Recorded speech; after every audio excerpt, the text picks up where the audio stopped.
Hey guys, what's going on? It's Carter, and in this episode of Walking One Take, I want to talk about alcohol. And so funny enough, I've actually gotten a lot of emails and messages recently about drinking and losing weight because, most people are coming around to this idea that they can be flexible with their nutrition and exercise and, still have a social life and achieve their fitness goals of like losing weight or building muscle or whatever. And so part of that is being able to go out and be social and, drink alcohol with your friends and stuff. And so for the first thing is, one, it's absolutely possible. And two, you just have to be smart about it and use moderation. And so no one's going to argue the fact that if your goal is like optimizing your fat loss results, the best thing to do is not to drink alcohol. But most people don't really want to do that, or they're willing to do it, but they would rather not. And you don't have to. There's a way you can make it. You can drink alcohol and still lose fat. And there are like a ton of things I could talk about. And so that's why I'm planning on actually writing a multi-series blog post, like article on alcohol, because I get asked about it so much. But for this video, I'll kind of give you like the highlight reel. I won't explain any of like the more in-depth mechanisms of alcohol in the body and fat storage and all of that. Instead, I'll just give you two of my biggest tips that I actually use pretty much on like a monthly basis, weekly basis, for however often I drink. I'm not really a big drinker, but normally for me, it's like an every other weekend kind of thing, and it's just a few drinks. But there have been times, where I've had to calculate it and be smarter because it can quickly get out of control, as you may or may not know, especially when it comes to your fat loss results. And so the first tip I'll have for you is, if there is a day where you're going to be drinking ahead of time. So for example, yesterday I was actually at a tailgate for a football game. And so I knew I was going to be drinking at this tailgate and during the day.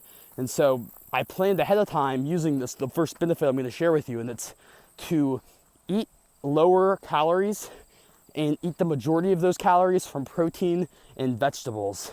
And what this does is it makes sure that, one, you get your protein goal for the day, and then two, you get your vegetable goal for the day. And I guess there's a third benefit, is that you get enough fiber for the day. Actually, I guess there's a fourth benefit, and the fourth benefit is that you are able to stay full for fewer calories, because vegetables and protein are more filling. They have a lot of fiber.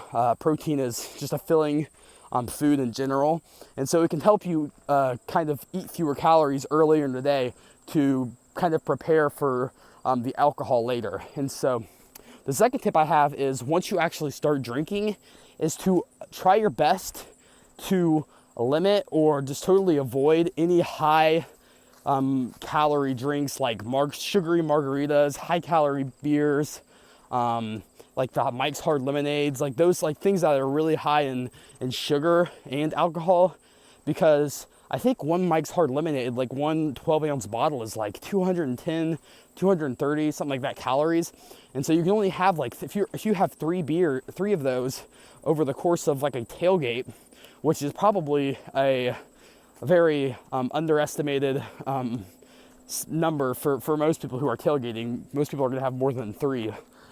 You're already looking at 650, 700 calories. Like, that's crazy for three drinks. And so instead, I recommend you stick to liquor and calorie-free mixer drinks.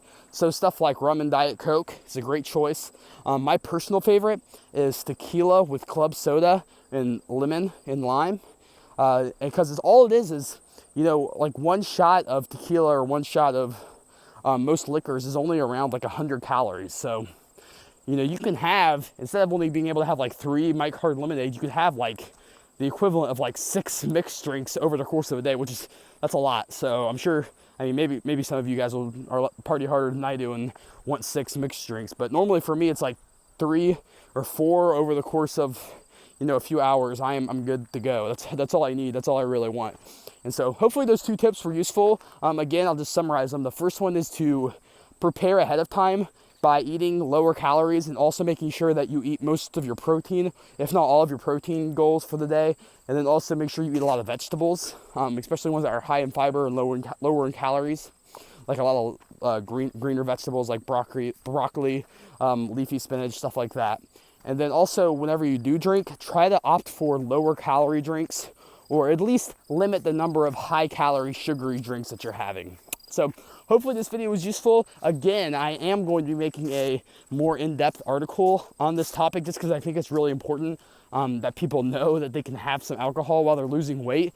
Because what happens is a lot of people just they don't ever lose weight because they're not willing to give up alcohol or give up their social life. And it's just nice to be able to tell them, no, you don't have to give that up. You can still lose weight. It's just about being smart, using certain strategies like some of the ones I gave you in this video, and then just using moderation. So hopefully not hopefully, I know that article is going to outline and explain how people can do that responsibly. So anyways, if you like this video, definitely give it a thumbs up and hit the subscribe button if you want to see more videos like this, and I would really appreciate it. So I'll see you guys in the next video.